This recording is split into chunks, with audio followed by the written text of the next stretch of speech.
Biggest surprise of our marriage.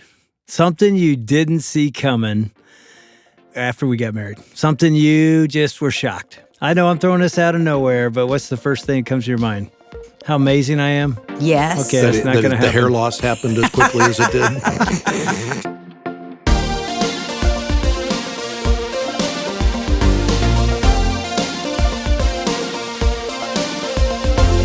Welcome to Family Life Today, where we want to help you pursue the relationships that matter most. I'm Shelby Abbott, and your hosts are Dave and Ann Wilson. You can find us at FamilyLifeToday.com or on the Family Life app. This is Family Life Today.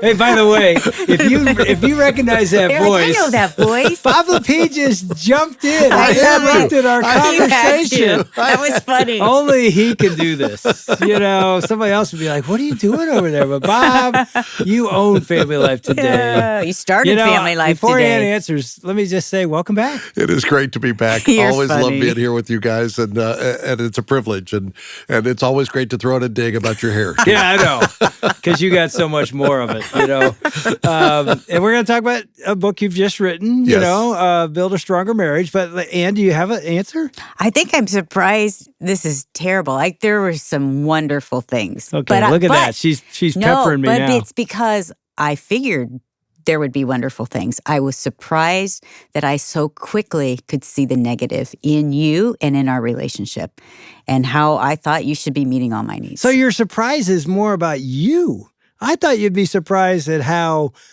Well, I messed up I can was. explain this for you. Okay, please good, do. good. I sort of got a counselor She was in the room. surprised that you were not as spiritually mature and as much of a spiritual leader as she thought you were going to be early on in marriage. You're saying that's all in that one little statement there?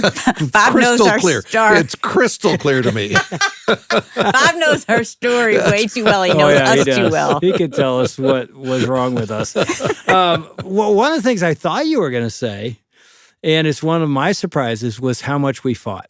Oh, I didn't think that was much at all. My family, we fought all the time. Well, I guess maybe that's why. We have previously talked about family of origin issues, and mine was we never fought in our home. That doesn't mean there wasn't conflict. There was all kinds of conflicts. It was never talked about. Yeah.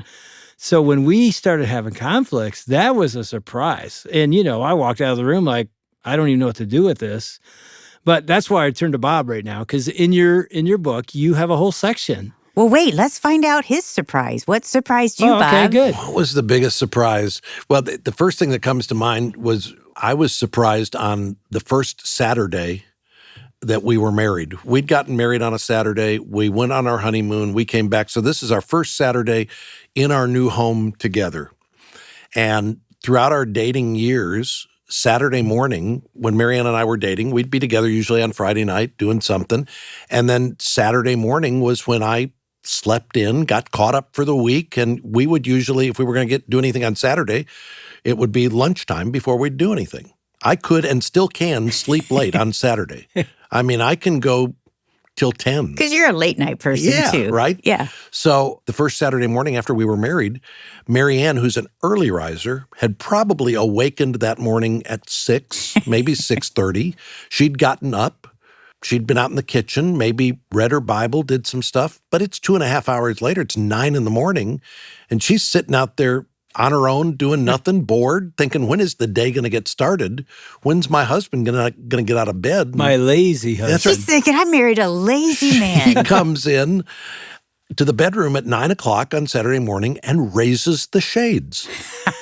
I'm sound asleep and she raises the shades. And I look up at her like, what are you doing? And she smiles and said, good morning, sweetheart.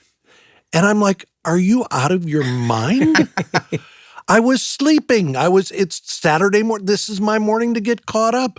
So it was one of those, and we talked about it later because she said, my dad on Saturday would get up early and he would get started on his to-do list. And I just always thought that even though we dated for 4 years and you slept in on Saturday, I thought after we got married, you'd fall into my dad's pattern and you would start getting up. So How'd you respond to that? like, why would you think something like that? That's insane. No, all of us carry those expectations, those ideas into marriage, and we had to learn how we were going to make that dance work in our marriage. So you write about these kind of things in your book. So how does the average person deal with it? Because, in ours, I'm walking out of the room. I don't want to talk Right. about it. You talked about it, but couples don't know. I was shocked at the level of anger Yeah.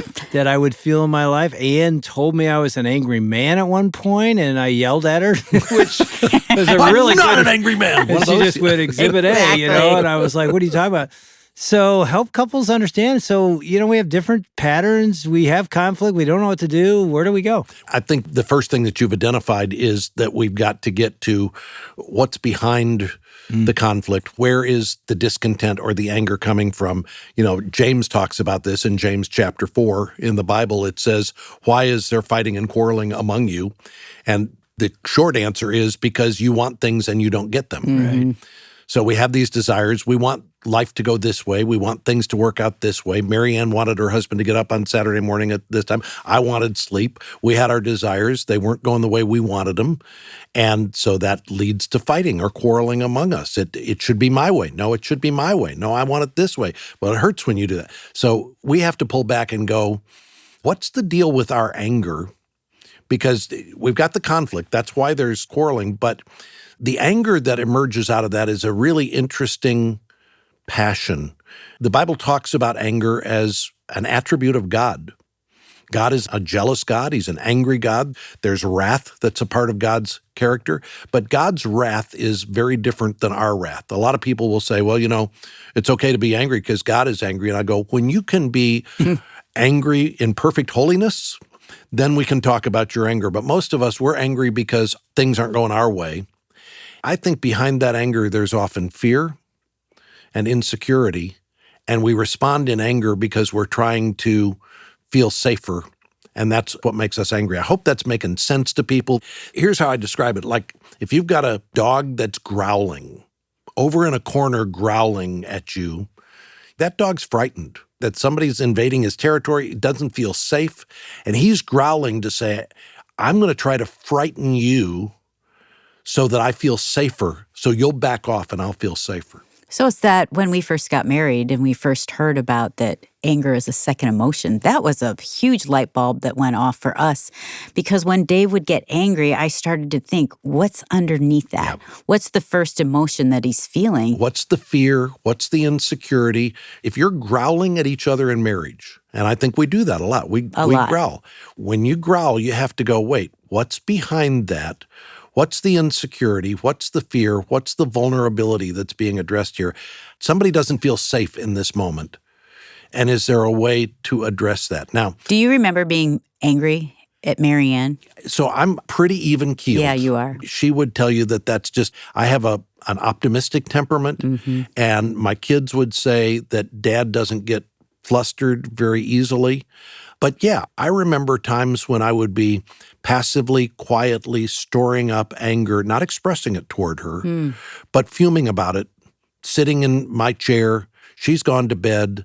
I'm still up thinking about it and just thinking this isn't right and this is unjust, and just letting that kind of toxic bitterness grow up in my heart. And if you let that happen, whether you're a shouter or you're a fumer like I was, you're cultivating a toxic cesspool under the surface of your marriage that can come back and really poison the relationship. This is why we have to identify what's behind that, what's going on in my heart, what are the demands I'm making on my wife that's causing me to be angry, what are the needs that I feel I'm justified to that aren't being met, what are the idols of my heart, because that's really what a lot of these are. I deserve this, I want this, you should be doing this my way. And I have to call that out and surrender a lot of that before the Lord and say, Lord, I'm not promised these things. I'm not guaranteed these things. I need to surrender some of these things, or I either let go of it or I've got to sit down and address it. And this is the fork in the road that you come to. So when you've got an issue in marriage, the first choice you face is, am I going to overlook this issue or am I going to confront the issue? Now, I would say my option was most often to overlook, except I wasn't really overlooking. I was just storing, compartmentalizing. There's a difference. The fact that you don't erupt doesn't mean you overlooked. So the Bible says in Proverbs, it's a man's glory to overlook an offense. In the New Testament, it says love covers a multitude of sins. When there's transgression against us, it's a glorious thing to say, I'm going to choose to overlook this offense. I'm going to cover this with grace. I'm not going to make this into a wedge in our marriage. But if you're going to do that, you have to do that in such a way that you really are putting it away, not keeping it stored up in the inner recesses of your soul. The more you're letting it just kind of build up in your soul, you're not overlooking anything. You're just postponing the conflict. I remember trying to figure this out. When we were probably married 10 years, I'm still trying to figure it out because I have the tendency to say whatever I'm thinking. Yeah. And so if I'm angry, I'll just say I'm angry or this is frustrating.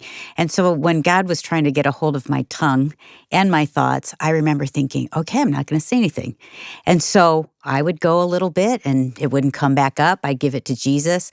And then I started realizing and started praying, Lord, if this is important, if this is something we need to talk about, then bring it back up and allow me to have the wisdom to say it in the way that I should.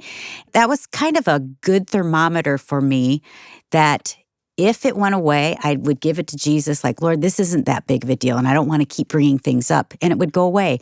But if it would come back up and it would resurface and I had these big feelings about it, then I would pray about it and say it to Dave, because if I didn't do that, that boiling, it would come out terrible because that probably happened to you. Man, I bet it didn't happen to you too often. Well, here's how it worked out in our marriage. So which is the dirtiest part of your socks, the socks you're wearing? Is it the inside of the sock or the outside of the sock? Which is dirtier, do you think? Depends on the last time you took a shower. Well, right. On a day in, day out basis. The outside. You would say the outside is the dirtiest part. You agree with that? Yeah. I mean, the inside's Most of there the time. against the sweat and against the grime. So when you take off your socks and put them in the laundry for them to be laundered, should you put them in the laundry basket with the outside exposed or with the inside? Do you take them off? Which way do you put them in the laundry basket? With the outside exposed so I don't have to turn them back when I wash them. That's Mary Ann's answer as well, right? I always take my socks off and leave them inside out. Why would you do that? Because it's that's more how, work. When you take them off, that's how they are. They're inside out. You put them in the laundry. And besides, that my feet were sweaty and dirty, and that needs to be out closer. So you're thinking to the you're doing the right thing for Mary Ann. Exactly, right. I always flip mine back. I guess my wife taught me that. I don't know how many, well, yeah, she will eventually. I don't know how many years Mary Ann went with quiet frustration Oh, no. about these socks being the wrong way before she finally spoke up and said, you know, it would really make things easier for me. Here's what I think she did. She started putting them back in my drawer afterwards, inside out. Did she? Yes. That was smart. What'd you say? I'm like, you didn't turn my socks inside. She said, well, you didn't turn them the right way up when you put them in the hamper. Oh, that's kind Right? of smart, So Mary a little Ann. passive-aggressive, a little conflict over something. Now, here's the point. We're talking about something stupid like socks, right? I mean, at the end of the day, this is the kind of thing that we pour grace on. This is the kind of thing that love covers a multitude of sins. But You overlook. you overlook. Yeah. But if it does annoy you after time, you can find a way to bring it up, and maybe not passive-aggressively like putting the socks back inside out, but to bring it up and to say, you know, this makes it harder for me if I'm always having to undo your socks. I don't know. It's annoying for me. Could you turn the socks the other way out? I heard that and I thought, well, yeah, I guess I could do that. I mean, one of us has to do it. Might as well be me, right? Dave did the same thing. And it It's saved so your marriage. nice. There you are. It's little things like that. You put about 15 or 20 of those little things into a yeah. jar and you can have something that's pretty ugly, right? Yeah, and you can also have big things. Because one of the things I did not understand about my anger, and it got to the point, Bob, where at times it was out of control. I mean, one time I'm Bob, throwing a wrench at a lawnmower that won't He's start. outside. I can hear Kicking him it. yelling. He's not cursing her. He's yelling at the top of his voice. And I run out in the garage thinking, what happened? And he is kicking the lawnmower. He's And it didn't just- throwing things at it. It didn't just happen screaming once at it. or twice. But I remember in those moments, I'm like, why am I out of control? And here's one of my light bulb moments was what you said earlier. Is like, okay, it's connected to something. Yeah. I was more passive. I overlooked. It was no big deal. And here's what I discovered. Often I felt hurt emotionally. So I was trained, men don't cry. You just grit it and get through it. And yet there was this hurt. A lot of it was what Ann was saying earlier. She says out loud what she's thinking, and she would call me out on stuff and be disappointed in me.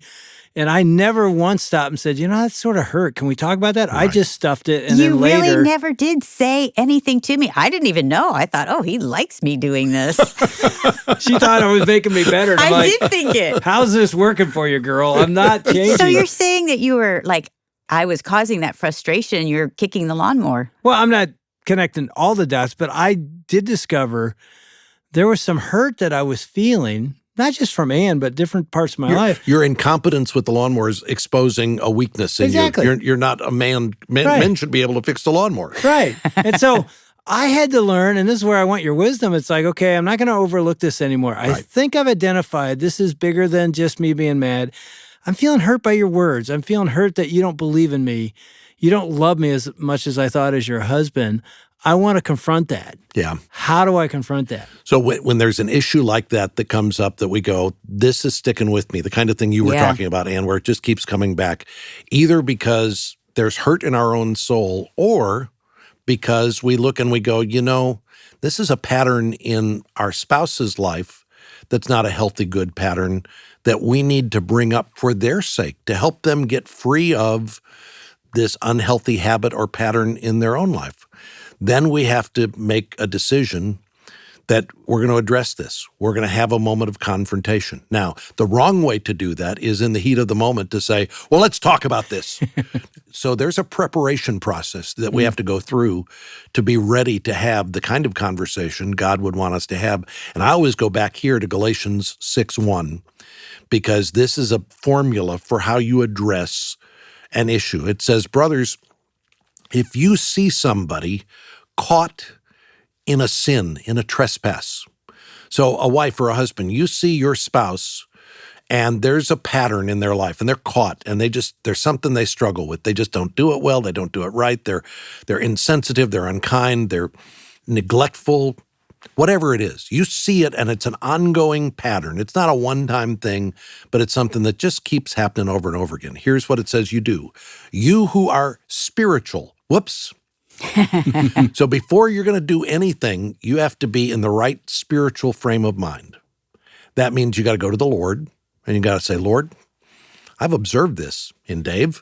I'm watching him do this. I feel like I need to bring this up. Lord, first of all, are there any planks in my eye that I'm missing that need to be exposed here? Lord, show me where I've got issues in this area. Is there anything that I need to be addressing? And just have that conversation before the Lord. And then you say, Lord, I want to make sure that I'm addressing this with the motive of seeing Dave restored, not with the motive of trying to destroy him or shame him or tear him down or get my needs met. I was going to say a lot of it is, or trying to change him, which is really getting him to meet my needs. And that's a good perspective. I've often thought you who are more spiritual means you who are right. Yeah. It's not you're right, she's wrong, he's wrong. It's like, well, is my heart right? Yes. Am I in a place of mature spiritual humility, actually, where I can go and say, I want to do this the right way, God's you who are way. spiritual. And then it says, restore the other person with a spirit of meekness. Okay, so two things. The goal is restoration. The goal is not, again, to shame or to beat up or to correct behavior. It's I want you restored. I want you living in the kind of life that God created us to live in. I want this life to be what God wants it to be. So I want to help you with this ongoing issue in our marriage. Restore them with a spirit of meekness. Meekness means power under control. So this means self-control. You're not ready to go approach somebody unless you're ready to maintain self-control. Okay, just this right there. Like, that is hard to do. Yeah. But that's really wise to do. Otherwise, you're going to blow up. Your words aren't going to be kind. And when your words aren't kind and thought through, you're not heard. And I love how practical the Bible is here, because then it goes on to say, and bear one another's burdens. What do you think that means? I think it means that what I've just addressed with you is a habit or a pattern or a sin issue in your life. It's something that has reoccurred. You're struggling with this. If I'm going to bear this burden with you, it means I'm your ally. I want to come along and help you get free from this. I want to do what I can do. I want to be a part of the solution, not a part of the problem in your life. So what does that need to look like? It may be different depending on a different situation. Maybe what you need to do is just back off. Maybe what you need to do is be an ally. Let's say a husband comes to his wife and says, I've never shared this with you, but I'm struggling with pornography. I've been looking at pornography. Okay, so he's caught in a transgression. Hopefully, in coming in that moment, the wife, filled with the Spirit, her goal is to restore him to where that's not an issue in their marriage anymore. She's going to do that with the spirit of meekness, which means, and it also says, taking care that you too aren't tempted. She's going to make sure that she doesn't fall into some sin pattern because of what he stumbled into. And then bear one another's burdens. Say, I know there's a vulnerability, a weakness, a sin issue here in your life. I want to be your ally to help keep that from being an ongoing problem. What does that look like for me? How can I be the ally you need? You're listening to Dave and Ann Wilson with Bob Lepine on Family Life Today. If this is resonating with you, you'll want to hear some super practical steps you can take in your marriage. Bob's got that in just a minute. But first, Bob has written a book called Building a Stronger Marriage, The Path to Oneness. You can get a copy at FamilyLifeToday.com or by calling us at 800-358-6329. That's 800-F as in family, L as in life, and then the word today. All right, let me pause and thank all of our Family Life partners, because without your continued dedication to this donor-supported ministry, we wouldn't exist. We wholeheartedly appreciate you. If you have yet to join us, we'd love it if you'd consider partnering with us today. And when you do, we're going to send you a copy of Rachel Faulkner Brown's book, His Name, Our Hope in Grief. Rachel was a guest with us earlier this week, and if you want to help more people benefit from conversations just like the one you heard today, you could partner with us at FamilyLifeToday.com, and when you do, we'll send you a copy of His Name, Our Hope in Grief. All right, here's Bob with a practical step you can take to help fight temptation in your marriage. I remember talking to one couple where this was the issue for them. And the husband said to the wife, I'll just make a vow to you that if I ever look again, I'll tell you. I won't keep it a secret from you.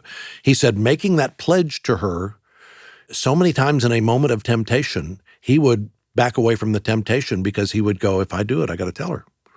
And he could imagine himself the next day having to tell his wife, I fell last night, and he didn't want to do that.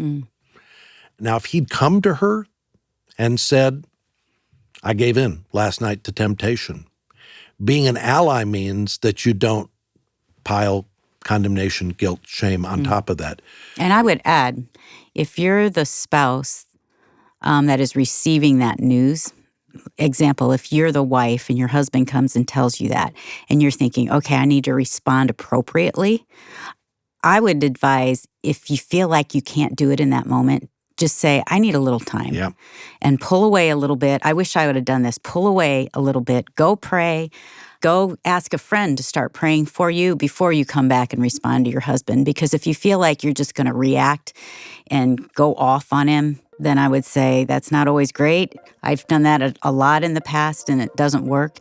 So I'd say pull away, gather your emotions, your thoughts, pray, and then come back to become his ally. If you're not in a place where you can, where you're not controlled by the Spirit in that moment, then you're right, back off and get to that point.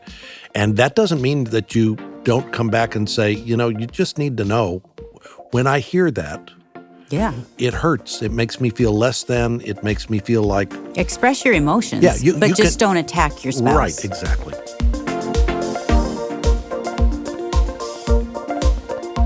Are you in a place where you feel like you're falling out of love? Well, tomorrow on Family Life Today, Dave and Ann Wilson are joined again by Bob Lepine to give you hope, help, and guidance. That's tomorrow. Please join us. On behalf of Dave and Ann Wilson, I'm Shelby Abbott.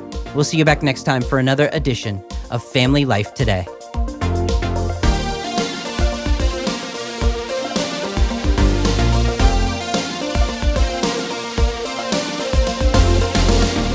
Family Life Today is a production of Family Life, a Crew ministry, helping you pursue the relationships that matter most.